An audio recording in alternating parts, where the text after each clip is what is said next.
दोस्तों नमस्कार। यह है मार्गदर्शन फॉर सिविल सर्विसेज। मैं अनुराग चौधरी। दोस्तों आज की वीडियो राजनीति विज्ञान के विद्यार्थियों के लिए बहुत ही महत्वपूर्ण है। इसमें हम परीक्षाओं की दृष्टि से महत्वपूर्ण टॉप 15 प्रश्नों को जानेंगे कि राजनीति विज्ञान में विभिन्न अवधारणाओं, शब्दावलियों के प्रथम प्रयोगकर्ता और जनक कौन हैं। ये वीडियो स्नातक और परास्नातक स्तर के विद्यार्थियों के साथ टीजीटी, पीजीटी प्रवक्ता परीक्षा, राजकीय इंटर कॉलेज प्रवक्ता, राजकीय डिग्री कॉलेज के असिस्टेंट प्रोफेसर आदि परीक्षाओं के लिए बहुत ही महत्वपूर्ण है। दोस्तों आप इन प्रश्नों को तैयार कर लीजिए तथा वीडियो के आखिर में आपके लिए एक प्रश्न होगा जिसका उत्तर आपको कमेंट बॉक्स में देना है। तो आइए शुरू करते हैं आज का वीडियो राजनीति विज्ञान के टॉप 15 अति महत्वपूर्ण प्रश्न। दोस्तों आज की वीडियो का जो पहला प्रश्न है वो है राजनीति विज्ञान का जनक किसे कहा जाता है। बहुत ही महत्वपूर्ण प्रश्न है दोस्तों। राजनीति विज्ञान या पॉलिटिकल साइंस का जनक किसे कहा जाता है, फादर ऑफ पॉलिटिकल साइंस। तो सही उत्तर है दोस्तों अरस्तु। अरस्तु को राजनीति विज्ञान का जनक कहा जाता है। तो ये था पहला प्रश्न आज की वीडियो का, बहुत ही महत्वपूर्ण। फादर ऑफ पॉलिटिकल साइंस यानी राजनीति विज्ञान का जनक किसे कहा जाता है। तो सही उत्तर है अरस्तु को राजनीति विज्ञान का जनक कहा जाता है। आइए देखते हैं अगला प्रश्न। दोस्तों प्रथम आधुनिक राजनीतिक विचारक कौन है।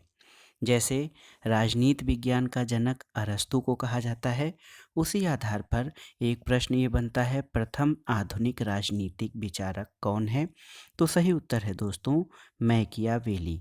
मैकियावेली इटली का एक राजनीतिक विचारक था। इसका पूरा नाम निकोलो मैकियावेली था और इसे इटली का चाणक्य भी कहा जाता है। तो सही उत्तर है दोस्तों प्रथम आधुनिक राजनीतिक विचारक या first modern political thinker Machiavelli को कहा जाता है। अगला प्रश्न देखते हैं आधुनिक अर्थों में राज्य शब्द। आधुनिक अर्थों में राज्य जिसको कि स्टेट कहा जाता है, इस शब्द का प्रयोग सबसे पहले किसने किया। बहुत ही महत्वपूर्ण प्रश्न है दोस्तों। आधुनिक अर्थों में राज्य या स्टेट शब्द का प्रयोग सबसे पहले किसने किया था। तो सही उत्तर है मैकियावेली ने। दोस्तों मैकियावेली ने अपनी प्रसिद्ध रचना द प्रिंस में सबसे पहले राज्य शब्द का प्रयोग किया है। तो बहुत ही महत्वपूर्ण है, देख लीजिए आधुनिक अर्थों में राज्य शब्द या स्टेट शब्द का प्रयोग सबसे पहले मैकियावेली ने किया है। अगला प्रश्न देखते हैं दोस्तों अध्ययन की ऐतिहासिक पद्धति का जन्मदाता किसे माना जाता है। बहुत ही महत्वपूर्ण है दोस्तों। हिस्टोरिकल मेथड ऑफ स्टडी यानी अध्ययन की ऐतिहासिक पद्धति का जन्मदाता किसे माना जाता है। तो ये है अरस्तु। अरस्तु को अध्ययन की ऐतिहासिक पद्धति का जन्मदाता माना जाता है। नेक्स्ट क्वेश्चन बहुत ही महत्वपूर्ण है। आप जानते हैं संप्रभुता के बारे में। संप्रभुता जिसका कि अंग्रेजी सावर्निटी होता है दोस्तों। संप्रभुता राज्य का सबसे महत्वपूर्ण आवश्यक तत्व होता है। आप जानते हैं कि राज्य के 4 तत्व हैं, जनसंख्या, भूभाग, सरकार और संप्रभुता। संप्रभुता इसमें सबसे विशिष्ट तत्व होता है राज्य का। लेकिन प्रश्न ये है कि सबसे पहले संप्रभुता शब्द का प्रयोग किस विचारक ने किया था। तो ये है दोस्तों इसका उत्तर है जीन बोंदा, एक फ्रांसीसी विचारक थे। इन्होंने सबसे पहले संप्रभुता शब्द का प्रयोग किया था। अगला प्रश्न देखते हैं किस विचारक को उदारवाद का जनक कहा जाता है। उदारवाद या लिबरलिज्म जो है, उदारवाद का जनक किसे कहा जाता है। तो ये है दोस्तों जॉन लॉक। जॉन लॉक को उदारवाद का जनक कहा जाता है। अगला प्रश्न देखते हैं बहुत ही महत्वपूर्ण है, संप्रभुता से संबंधित है। बाह्य संप्रभुता का विचार सबसे पहले किस विचारक ने दिया था। तो संप्रभुता 2 प्रकार की होती है सामान्य रूप से देखा जाए, आंतरिक संप्रभुता और बाह्य संप्रभुता। तो इसमें बाह्य संप्रभुता का जो विचार है वो किस विचारक ने प्रस्तुत किया था? तो ये है दोस्तों ग्रोसियस। ग्रोसियस ने बाह्य संप्रभुता का विचार दिया था। और आपकी जानकारी के लिए बता दें कि संप्रभुता का एकलवादी सिद्धांत, इसका प्रतिपादन ऑस्टिन ने किया था। और ऑस्टिन का संप्रभुता सिद्धांत बहुत ही महत्वपूर्ण भी है। संप्रभुता शब्द का सबसे पहले प्रयोग या संप्रभुता की अवधारणा का प्रयोग फ्रांसीसी विचारक जीन बोदा का दिया हुआ है। ऑस्टिन एकलवादी संप्रभुता के प्रमुख प्रवर्तक हैं और हाब्स जो है निरंकुश संप्रभुता का विचार देता है। लेकिन बाह्य संप्रभुता का विचार सबसे पहले ग्रोसियस ने प्रतिपादित किया था। अगला प्रश्न देखते हैं, बहुत ही महत्वपूर्ण है दोस्तों, ब्यूरोक्रेसी। ब्यूरोक्रेसी जिसका हिंदी अनुवाद नौकरशाही या अधिकारी तंत्र के रूप में किया जाता है। तो प्रश्न ये है कि ब्यूरोक्रेसी शब्द जो है इसका प्रयोग सबसे पहले किस विचारक ने किया था? तो बहुत ही महत्वपूर्ण है दोस्तों, याद रखिएगा, विंसेंट डी गोर्ने। विंसेंट डी गोर्ने ने सबसे पहले ब्यूरोक्रेसी शब्द का प्रयोग किया था। लेकिन इसके बारे में विशद अध्ययन और प्रामाणिक अध्ययन सबसे पहले मैक्स वेबर ने किया था। तो नौकरशाही का जहाँ पर नाम आता है वहाँ पे मैक्स वेबर का नाम अपने आप ही आ जाता है। लेकिन सही उत्तर है, ब्यूरोक्रेसी शब्द का सबसे पहले प्रयोग विंसेंट डी गोर्ने ने किया था।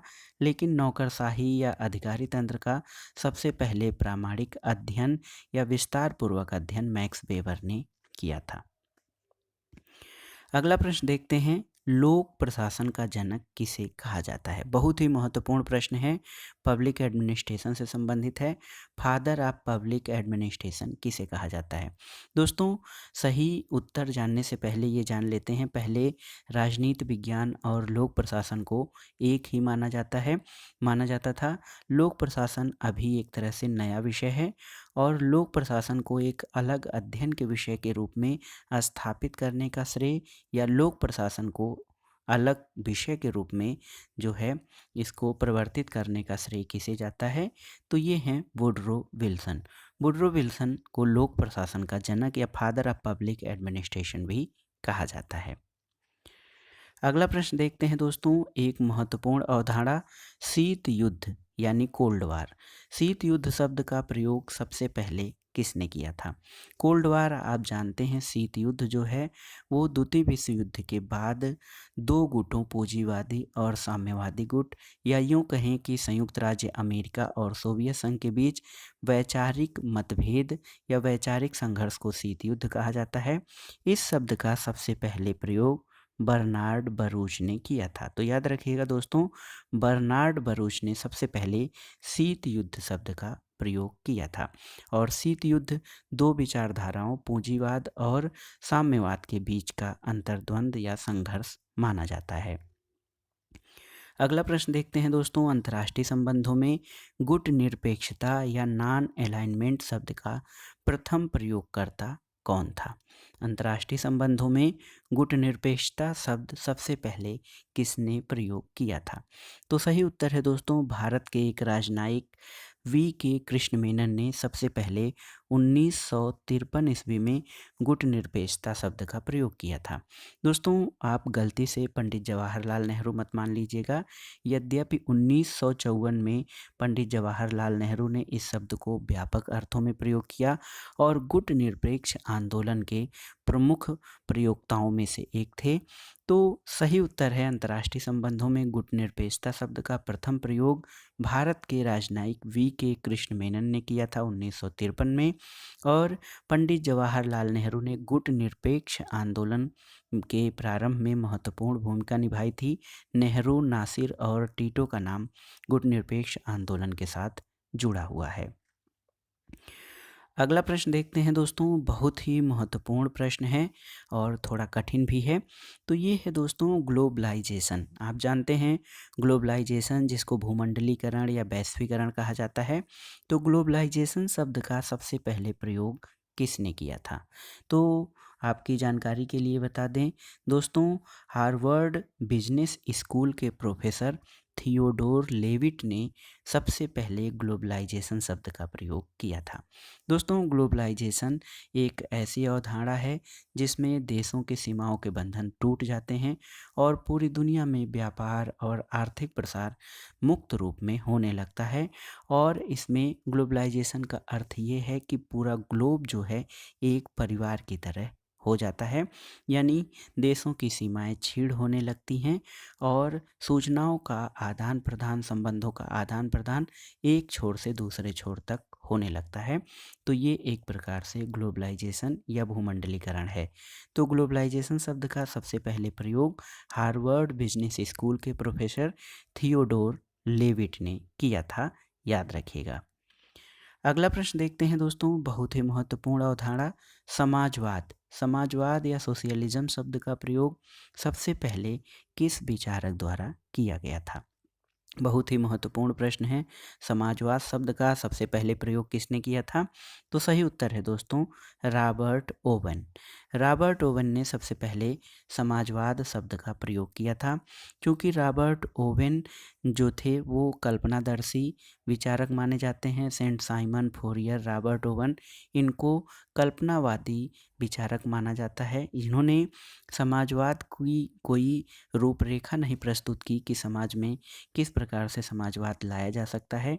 इसलिए कार्ल मार्क्स अपने आप को वैज्ञानिक समाजवादी या साइंटिफिक सोशलिज्म का प्रवर्तक मानता है। वो कहता है कि अभी तक के विचारकों ने केवल एक सामान्य समाज या वर्ग विहीन शोषण रहित समाज की कल्पना की है और मैंने सबसे पहले इसे कार्य रूप में प्रस्तुत किया है। तो समाजवाद शब्द का सबसे पहले प्रयोग रॉबर्ट ओवेन ने किया था।